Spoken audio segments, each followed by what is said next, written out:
All smoke, including cigarette smoke, contains some carbon monoxide, a poisonous gas that combines readily with the hemoglobin of the red blood cells and prevents it from absorbing oxygen in the lungs and giving it off to the tissues.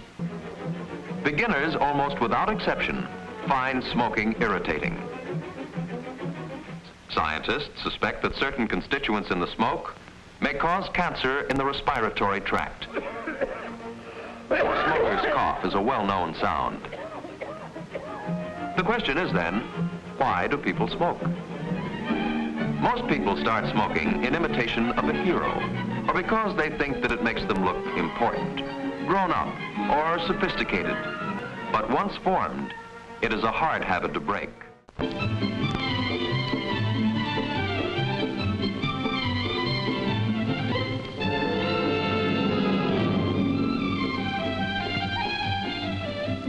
I'm Rachel and I'm from Beaverton High School. I'm JoJo and I'm from Beaverton High School. I'm Kayla and I'm from Beaverton High School. I'm Ashley and I'm from Beaverton High School. I'm Sydney and I'm from Beaverton High School. I'm Tess and I'm from Southridge High School. And I'm Emma and I'm from Westview High School. And we are members of Rebels for a Cause, a peer-to-peer anti-tobacco group. Our goal is to educate our peers on the dangers of tobacco and inspire a tobacco-free world. We have a few tips to share with you today on how to avoid the dangers of tobacco. Be aware of how big tobacco targets you. Tobacco retailers are in close proximity to schools. Tobacco companies use bright colors to grab the attention of young teens. Big tobacco companies uses a variety of sweet flavors to gain more users. Avoid vape. Just because the smoke is clear doesn't mean it's any better for you than a cigarette. A 1-hour hookah session is equivalent to 100 cigarettes. Be aware that big tobacco companies are targeting the youth as their replacement smokers. Don't be fooled by big tobacco's deceptive tactics. Be the rebel!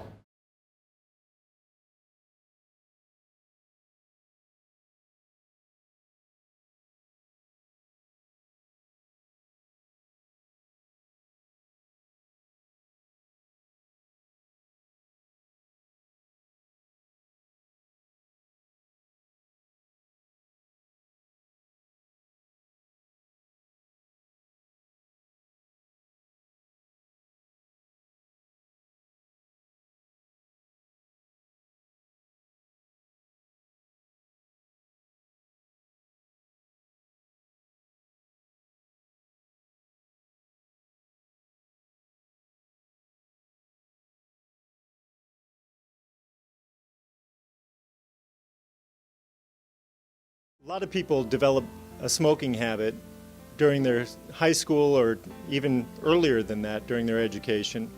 And it turns out that about 80% of people who start smoking have already had their first cigarette before they leave high school. I know what's in store for those patients. They look me in the eye at the age of 20, 30, say, I don't want to quit smoking, I feel fine. And trying to convince them that what's coming at them is a train that they're not going to be able to get out of the way of is pretty stressful. It's also stressful when I realize that people who want to quit have an uphill battle.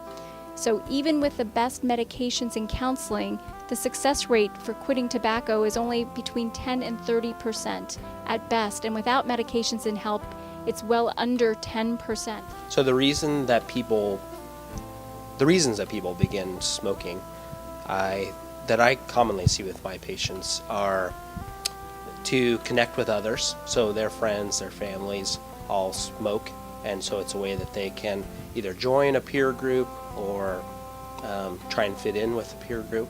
Another really common reason is for anxiety. A lot of people use it for stress, and they think that it helps with stress, and it feels like it helps, but unfortunately it doesn't, and it also causes lots of other problems down the road. Tobacco use is associated with multiple cancers, including lung cancer, bladder cancer, kidney cancer, pancreatic cancer. It's associated with vascular disease, such as aneurysm rupture, strokes, heart attacks. If you don't absolutely want to quit smoking, there's no pill, there's nothing out there that's going to make you quit magically. You've really got to have the desire to do so.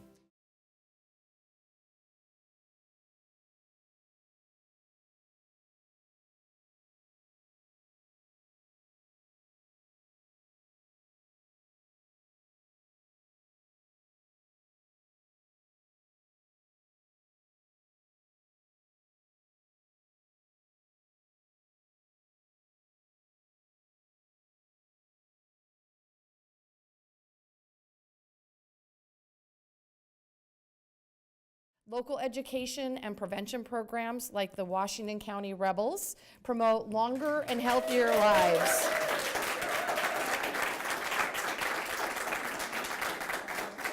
These are great community programs that help prevent kids and adults from using tobacco.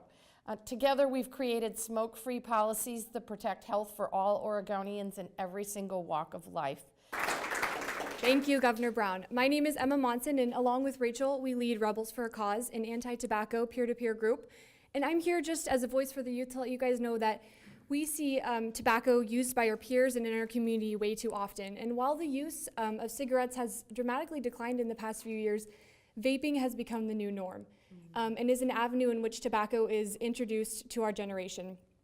And we're here to kind of put our foot down. And we'd like to thank the legislature for really taking this important legislation, raising the age, and for voting on that today. We're really excited about that. Additionally, we'd like to thank Governor Brown and let you know that we know you're a rebel for our cause. We'd like to present you with this picture. Oh, yay, thank you.